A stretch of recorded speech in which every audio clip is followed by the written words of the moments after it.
Monster യൂണിവേഴ്സിൽ നിന്ന് പുതിയൊരു update വന്നിട്ടുണ്ട്. Godzilla x Kong the new empire രണ്ടാമത്തെ ഒഫീഷ്യൽ ട്രെയിലറാണ് ഇപ്പോൾ പുറത്തിറങ്ങിയിട്ടുള്ളത്. ഏകദേശം 3 മിനിറ്റ് 4 സെക്കൻഡ്സ് ദൈർഘ്യമുള്ള ഈ ട്രെയിലർ ഒരു ഹൈ വോൾട്ടേജ് സാധനമാണ് തന്നിട്ടുള്ളത്. ആദ്യ ട്രെയിലർ കണ്ടപ്പം ഒരുപാട് ഊക്കുകളും ഒരുപാട് മിക്സഡ് റെസ്പോൺസും കരസ്ഥമാക്കാൻ പറ്റിയ ട്രെയിലറായിരുന്നു. അപ്പോൾ രണ്ടാമത്തെ ട്രെയിലർ വന്നപ്പം ഗംഭീര സാധനം തന്നെയാണ്. ഗംഭീര സാധനം. കോങ്ങിന് എന്തുകൊണ്ടും മറ്റേ അയൺ മാൻ സൂട്ട് വന്നതൊക്കെ അതിൽ വ്യക്തമായിട്ട് കാണിക്കുന്നുണ്ട്. ആ സാധനങ്ങളെ എല്ലാം ഗംഭീരമായിട്ട് ആഡം വിങ്ങാർഡ് എന്നുള്ള സംവിധായകൻ ഉപയോഗിച്ചിട്ടുണ്ടെന്ന് തന്നെ പറയേണ്ടിയിരിക്കുന്നു.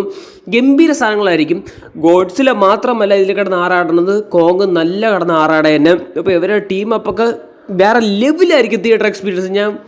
കാരണം ഈ സിനിമ പോസിറ്റീവ് റിവ്യൂ ആയിട്ട് വന്നു കഴിഞ്ഞാൽ തീർച്ചയായിട്ടും നല്ല ബോക്സ് ഓഫീസിൽ കത്തിക്കയറാൻ പോകുന്ന സിനിമയാണ്. ഈ വരുന്ന മാർച്ച് 29 റിലീസ് ചെയ്യാൻ പോകുന്നത്. അപ്പോൾ എത്ര പേര് ട്രെയിലർ കണ്ടിട്ടുണ്ടെന്ന് കമന്റ് ബോക്സ് രേഖപ്പെടുത്തുക. വീഡിയോ ഇഷ്ടപ്പെട്ട് ഞാൻ ലൈക്ക്, ഷെയർ